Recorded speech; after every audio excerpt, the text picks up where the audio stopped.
Point de vue vous est présenté par Développement Côte-de-Beaupré. Soutenir, mobiliser, entreprendre. En affaires avec lacôte.com. Bonjour tout le monde, bienvenue à Point de vue. Cette semaine à l'émission, on s'intéresse à l'électrification des transports et à l'électromobilité. On en parle puisque de plus en plus des véhicules électriques et hybrides circulent sur nos routes au Québec. Pour nous donner leur point de vue à ce sujet, je reçois le vice-président de l'Association des véhicules électriques du Québec, un propriétaire de véhicules électriques, et le maire de Beaupré vient nous parler d'un programme pour inciter les entreprises de sa municipalité à se doter de bornes de recharge électrique. Bonne émission!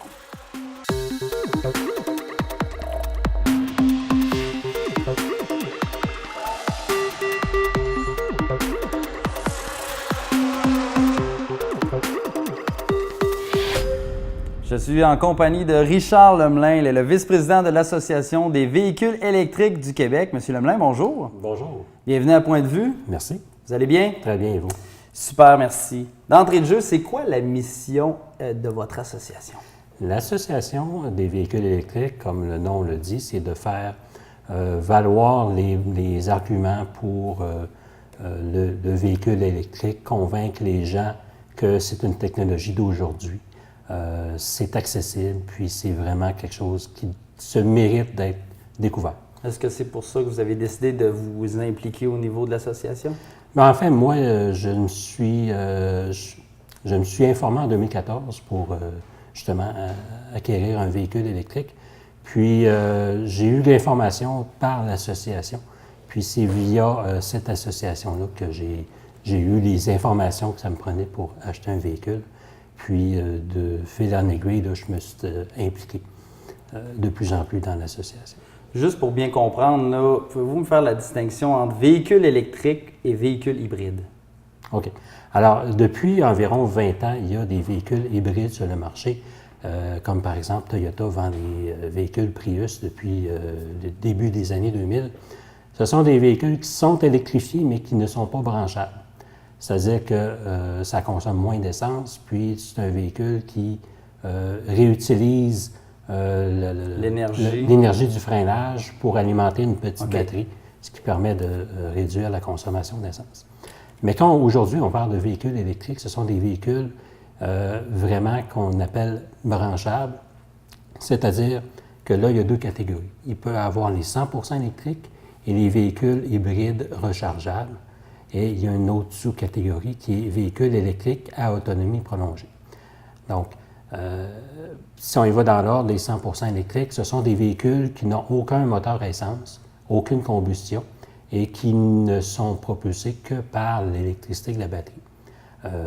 Les véhicules hybrides rechargeables, eux autres, ont les deux moteurs. Un moteur électrique avec une batterie d'une certaine taille, plus un moteur à essence pour continuer à faire avancer le véhicule quand la batterie est à plat. Puis finalement, il y a une sous-catégorie qui est des véhicules électriques à autonomie prolongée. Ça, c'est un peu une catégorie spéciale, puis c'est à peu près juste la Volt de Chevrolet qui est dans cette catégorie-là aujourd'hui. C'est-à-dire que c'est un véhicule électrique qui a un moteur électrique comme les 100% électriques, mais qu'il y a un moteur essence, mais il agit comme une génératrice pour recharger la batterie plutôt que d'entraîner les roues. OK. Ça ressemble à quoi le portrait des véhicules électriques, toutes catégories confondues sur nos routes au Québec aujourd'hui? Au Québec, on compte, en fait, on a des statistiques qui sont parues dernièrement en octobre. Et puis, on compte plus de 19 500 véhicules électriques, c'est-à-dire des branchables, dans les trois catégories que je vous ai mentionnées, au Québec. Est-ce que c'est significatif, c'est encourageant pour vous? C'est très encourageant parce qu'au début de l'association, il y avait au Québec environ 3 500 à 4 000 véhicules en 2013. Alors, on est en 2017, 4 ans plus tard, ça a fait une progression très importante.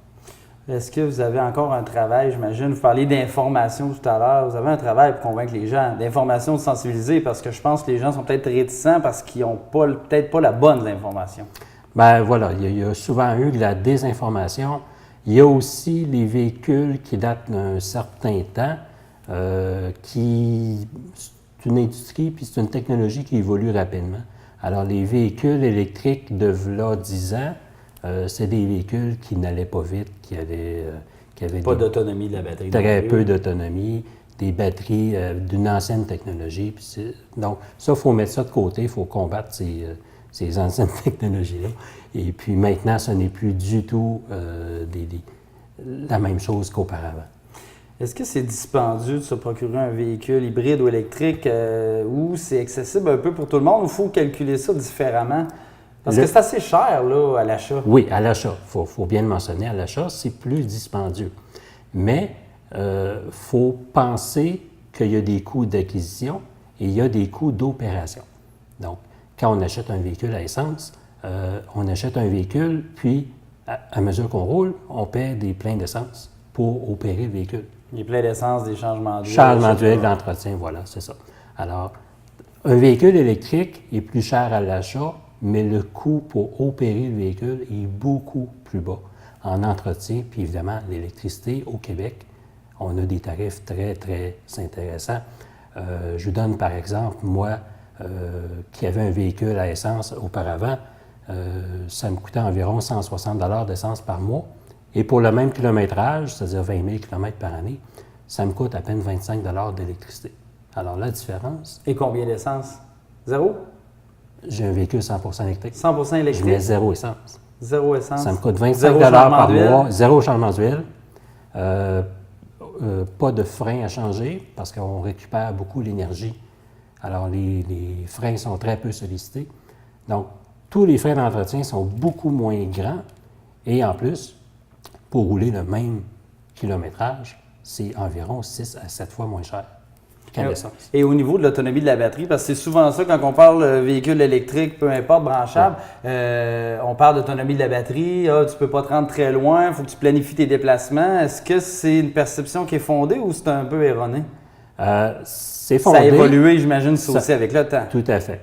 Je donne par exemple mon véhicule. Moi, j'ai acheté un véhicule 100% électrique, une Nissan Leaf, il y a 3 ans et quelques mois. Ce véhicule-là a une autonomie électrique d'environ 135 km.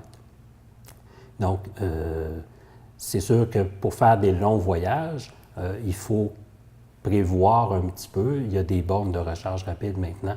Il y en a près d'une centaine au Québec. Alors, on peut se déplacer là, pratiquement partout au Québec sans trop de difficulté. Par contre, il faut arrêter puis planifier un petit peu des arrêts à différentes bornes de recharge.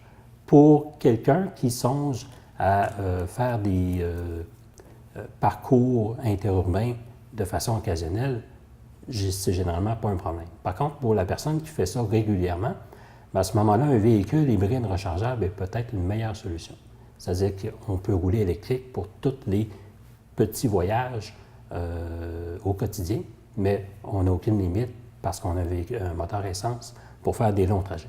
Parce que ça aussi, c'est un autre enjeu, le développement du réseau de bornes rechargeables. J'imagine que c'est en lien avec la promotion puis les ventes des véhicules électriques. Là, tout ça est interrelié. Définitivement, parce que souvent, un des freins que les sondages nous disent, c'est qu'il n'y a pas assez de bornes au Québec, donc les gens sont un peu réticents. Par contre, le volume, l'augmentation du nombre de bornes croît rapidement. Je mentionnais près de 100 bornes rapides et plus de 1000 bornes de niveau 2 qu'on appelle à 240 volts, voilà, au Québec. Et ça croît rapidement. Québec demande à ce que les fabricants atteignent la cible de 3,5 % de vente de véhicules à faible émission dès 2018. Cette cible grimpe graduellement jusqu'en 2025, au moment où la cible va plutôt atteindre 15,5 %. Est-ce que ces projections sont réalistes selon votre point de vue? Là, il faut faire attention dans la formulation. Il y a un débat là-dessus actuellement dans les médias et on est en train de corriger une erreur qui est faite actuellement. Alors, la cible de la loi zéro émission est effectivement de 3,5 % en 2018, mais ça, c'est exprimé en crédit zéro émission et non en nombre de véhicules. OK. Là, il faut comprendre qu'il y a des formules dans la loi qui permettent de calculer les crédits et les crédits sont en fonction de l'autonomie des véhicules. Je vous donne un exemple. Une Nissan Leaf de prochaine génération qui s'en vient, 2018, puisqu'elle a une autonomie prolongée de 241 km, ce véhicule-là, lorsqu'il va être vendu, va donner plus de 2 crédits. Alors, le véhicule moyen en 2018 électrique va donner, selon estimations, environ 2 crédits, ce qui fait que le 3,5 si on convertit en nombre de véhicules, ça va donner 1,75 En 2017, les ventes de véhicules électriques au Québec est à 1,2 Alors, 1,2 pour atteindre 1,75 nous, on pense que la marge est très minime, c'est atteignable. OK. Vous conduisez une voiture électrique. Oui. Est-ce qu'il n'y a que des avantages d'avoir un véhicule électrique selon vous?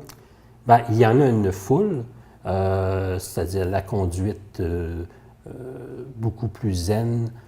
En même temps, un moteur électrique a une puissance beaucoup plus instantanée qu'un moteur à essence. Ça, c'est quelque chose qui est intéressant. La précision de la conduite, le centre de gravité qui est très bas, qui donne une stabilité au véhicule, le freinage régénératif. Quand on y goûte, on revient pionnier. Monsieur Emelin, merci beaucoup. Ça me fait plaisir.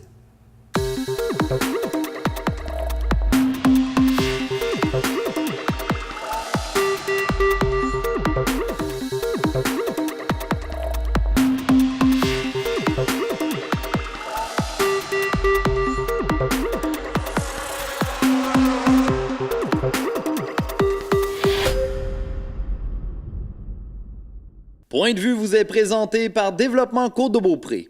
Soutenir, mobiliser, entreprendre. En affaires avec lacôte.com. Je reçois maintenant en studio Nicolas Boucher, propriétaire d'un véhicule électrique. Monsieur Boucher, bonjour. Bonjour. Vous allez bien? Ça va bien, vous aussi? Super bien, merci. Vous êtes propriétaire d'un véhicule électrique. Êtes-vous satisfait de votre automobile? Très satisfait. Très satisfait? Oui. Ça vous convient pour vos besoins? Ça me convient très bien pour ce que je fais, oui. Ça fait environ 6 ans que vous conduisez un véhicule électrique. Est-ce qu'on peut dire que vous êtes parmi peut-être les premiers au Québec à conduire une voiture électrique? Peut-être pas les premiers, mais... Parmi les premiers? Peut-être, oui. Parce qu'il me semble qu'il y a 6 ans, on ne parlait pas tant de ça, de l'automobile électrique. Non, la Chevrolet Volt est arrivée en 2012, puis moi, j'ai été dans les premiers à avoir une Chevrolet Volt qui avait une bonne autonomie à l'époque, pour l'époque. Maintenant, ça s'est amélioré beaucoup, là. Ça va vraiment mieux avec la nouvelle Bolt. OK, la Volt et la Bolt. Exact. Qu'est-ce qui vous a convaincu de faire l'acquisition d'un véhicule électrique à une époque où on n'avait pas tant d'informations? D'être un peu dans les premiers à avoir un véhicule différent. Les performances sont intéressantes. C'est surtout de l'entretien. Tu n'as plus besoin de mettre d'essence à toute fin pratique avec la Bolt. Avec la Volt, on en mettait un petit peu, mais on était capable de pratiquement pas en mettre si on faisait attention avec l'autonomie. Parce que je pense que les voitures électriques, c'est quelque chose qui vous passionnait depuis que vous étiez relativement jeune. Oui, je suis passionné d'électricité depuis que je suis jeune à cause des autos téléguidées qui sont à moteur électrique, qui sont de plus en plus performantes. On suit beaucoup Tesla également avec les performances de Tesla par rapport aux autres véhicules, comment c'est rendu extrêmement performant. Et beaucoup d'autonomie et c'est très rapide, c'est efficace. Est-ce qu'on peut dire à quelque part que c'est un choix de vie de famille que vous avez fait en vous dotant d'un véhicule électrique? On peut dire oui, mais c'est surtout l'autonomie maintenant que j'aime avec le véhicule, que tu as 350 km d'autonomie, 300 à 350 km d'autonomie avec la Chevrolet Bolt ou les nouvelles Tesla maintenant que tu peux aller jusqu'à 500 km d'autonomie également. Le fait de ne plus aller au garage, c'est vraiment le fun aussi. Tu n'as plus de changement d'huile à faire, tu n'as plus d'entretien comme avant. Donc, non, c'est vraiment le futur, les véhicules électriques. C'est vraiment le futur selon vous, c'est ce que vous pensez? Moi, oui. On va en parler, là, vous avez parlé d'autonomie de la batterie, on va en parler un petit peu plus tard. Oui. Mais juste avant, parce que moi j'ai l'impression que les véhicules électriques ou même les hybrides sont encore méconnus des consommateurs. Puis pourquoi, selon vous, on a une espèce de manque d'informations à ce niveau-là? Selon moi, pourquoi?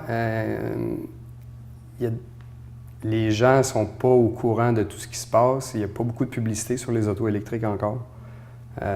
J'ai l'impression qu'il faut qu'ils vendent tous les véhicules à essence. Mais il y a des pays comme la Finlande, la Norvège, maintenant, c'est obligatoire de vendre un minimum de temps de véhicules par année électriques. OK. Il y a des pays qui sont rendus à 50-52 % d'auto électrique. C'est l'électrification des transports.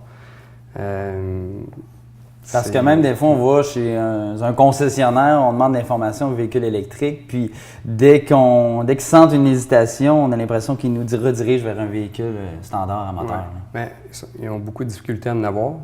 Si on prend la Chevrolet Bolt, il y a une liste d'attente pour en avoir, puis ils en fournissent pratiquement pas. Moi, je l'ai pris ici chez Bilodeau, puis je ne sais pas s'ils en ont vendu 10. Ils ont des commandes, mais ils ne sont pas capables d'en avoir. Donc, il faut les commander d'avance. Il faut donner un dépôt 1 an, 2 ans d'avance pour l'avoir.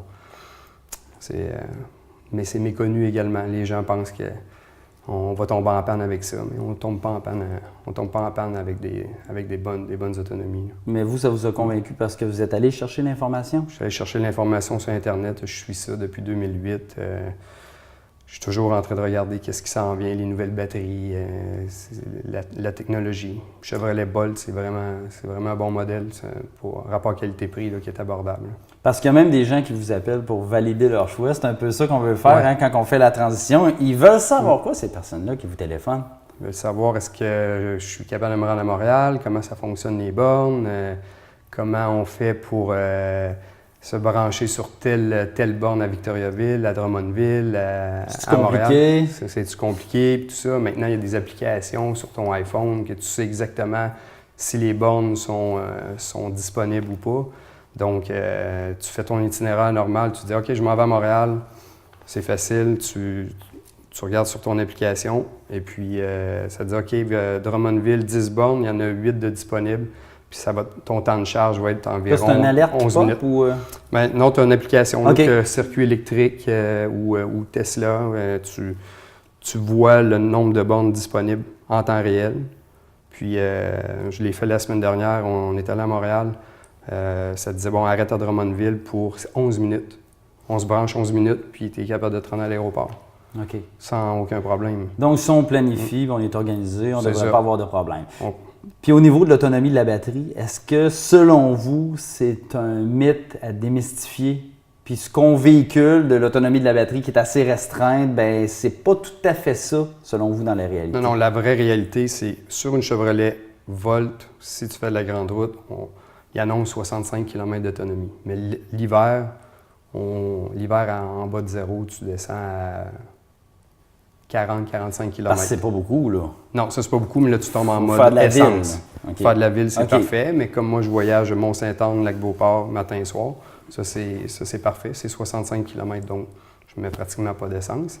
Mais par contre, avec la nouvelle Chevrolet Bolt, c'est 325 km l'été. Puis l'hiver, on va le voir, ça va peut-être descendre à 250 km. Pensez-vous que c'est le principal frein aux consommateurs de se procurer ce genre de véhicule-là? La batterie, surtout, on accroche là-dessus? Les gens accrochent là-dessus, mais c'est de plus en plus, il y a de la littérature. Tu as des gens qui sont rendus à 500 000, 600 000 km avec, mettons, une Tesla Model S, puis la batterie est encore très, très bonne. Sans changement d'huile? Sans changement d'huile. Sans essence? C'est ça, tu fais tes changements. Même le freinage, le système de freinage, tu changes pratiquement plus tes freins. Parce que ça freine automatiquement. Il y a une compression qui se fait. Exactement. Pour recharger la batterie. Exactement. Donc, est-ce qu'il n'y a que des avantages à conduire un véhicule électrique ou il y a quelques inconvénients que vous avez remarqués? Le seul inconvénient pour un puriste de son, c'est qu'il n'y a pas de son. Il n'y a pas de son? Oui, il n'y a pas de son. C'est la seule chose pour... Mais est-ce que la performance est là? La performance est là. Une Bolt 0,60, c'est 5,9 secondes ou 6 secondes. C'est bon. Donc, c'est bon. C'est très, très bon.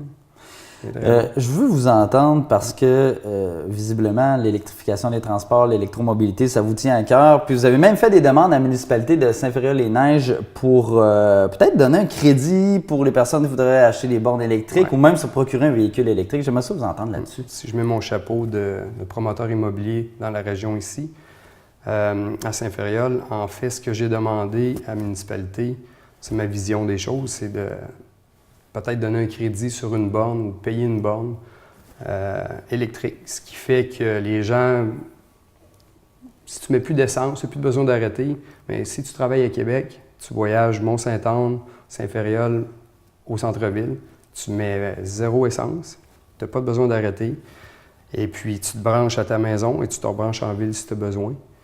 Et c'est pour attirer des gens un peu en banlieue. Tu as 30 minutes pour voyager. Tu sais, c'est super beau le boulevard Sainte-Anne pour voyager. Donc, c'est plus un frein de dire « Ah, moi, ça me coûte 200 $ par semaine d'essence. » Tu n'en as plus de 200 $ d'essence à mettre. Parce que tu vas le mettre en électricité, mais ça va te coûter peut-être 200-250 $ par année d'électricité. Parce que peut-être que Saint-Fériol pourrait s'inspirer de l'exemple de Beaupré, qui a un programme incitatif justement pour encourager les entreprises à se procurer. Puis je crois qu'il y a un crédit qui est fourni avec ça pour se procurer des bornes de recharge électrique. Okay. Si vous voulez en savoir davantage sur ce programme-là, je vous invite à rester à l'écoute parce qu'on reçoit le principal concerné tout de suite après vous, M. Pierre Renaud, le maire de Beaupré. Merci à vous, M. Boucher. Parfait, merci.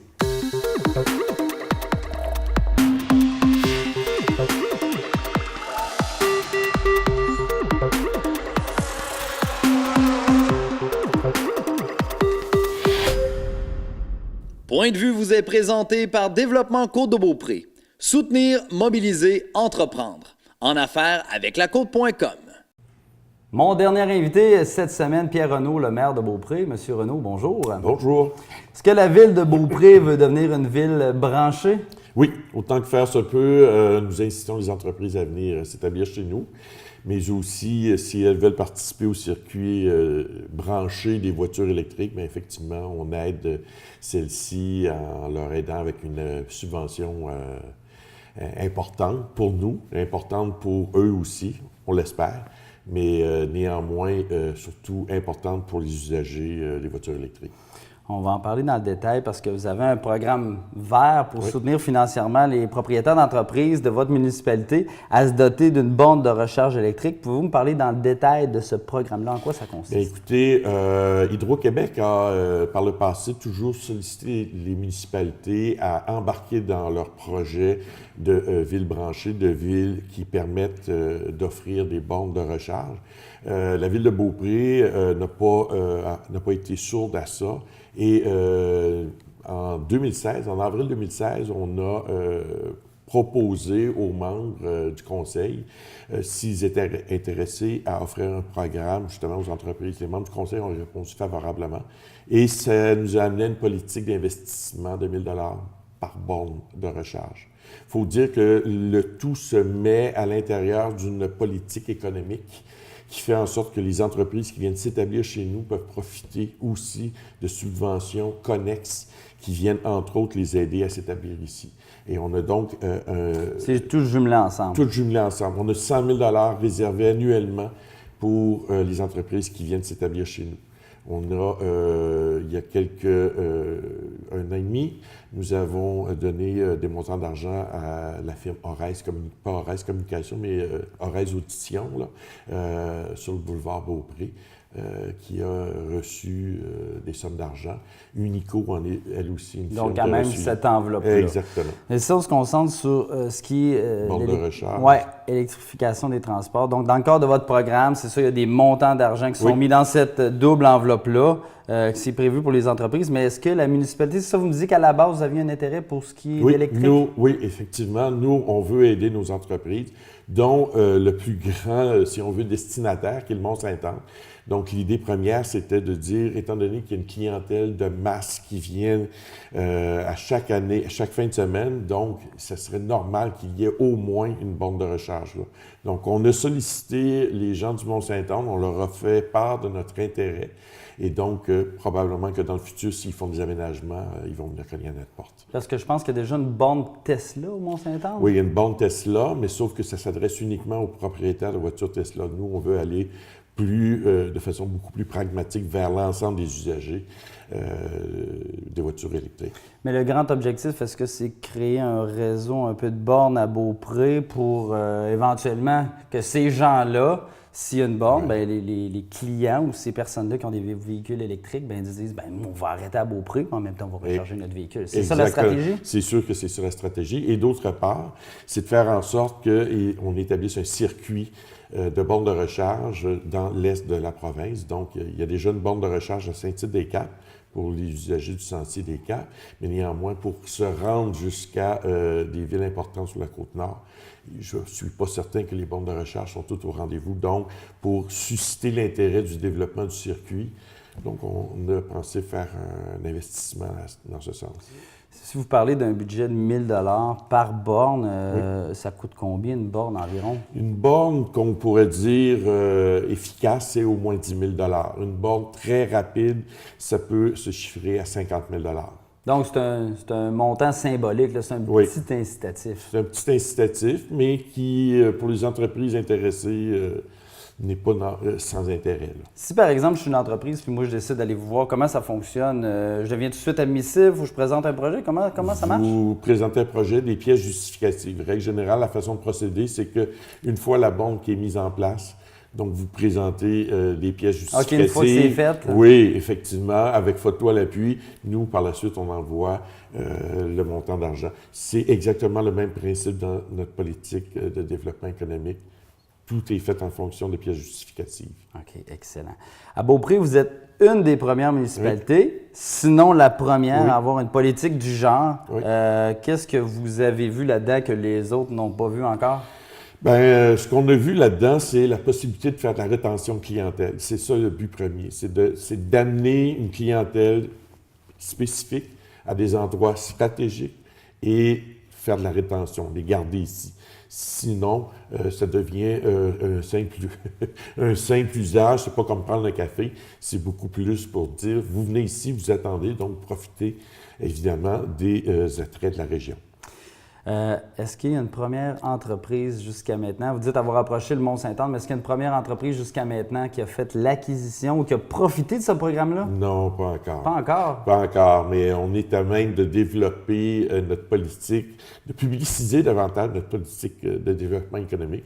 Et ça va faire partie de cette stratégie-là. Justement, c'est ce que j'allais vous demander parce qu'on n'en a pratiquement pas entendu parler sur votre site Internet. J'ai eu de la difficulté à trouver une bride d'informations à ce sujet-là. Pourquoi vous en vantez pas plus que ça de ce beau programme-là? Écoutez, c'est qu'en ce moment, notre parc industriel est pratiquement plein. À chaque fois qu'une entreprise s'adresse à nous, en ce moment, notre parc industriel il est plein. Là, on est en train de faire des aménagements pour aller avoir un peu plus de terrain. Mais tant que les terrains de AIM ne seront pas acquis, on ne fera pas plus de promotion parce qu'on est un peu coincé et on attend d'avoir justement les terrains d'AIM pour pouvoir faire le développement de notre parc industriel. Et là, oui, croyez-moi, on va en faire la publicité. Monsieur Renaud, merci beaucoup. Merci. Voilà, c'est ce qui met fin à l'émission de cette semaine. Soyez des nôtres la semaine prochaine alors que d'autres intervenants de la région seront avec moi en studio pour nous donner eux aussi leur point de vue. Merci.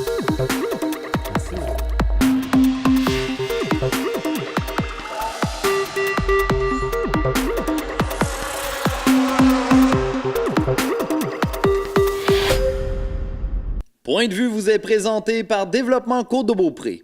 Soutenir, mobiliser, entreprendre. En affaires avec la côte.com.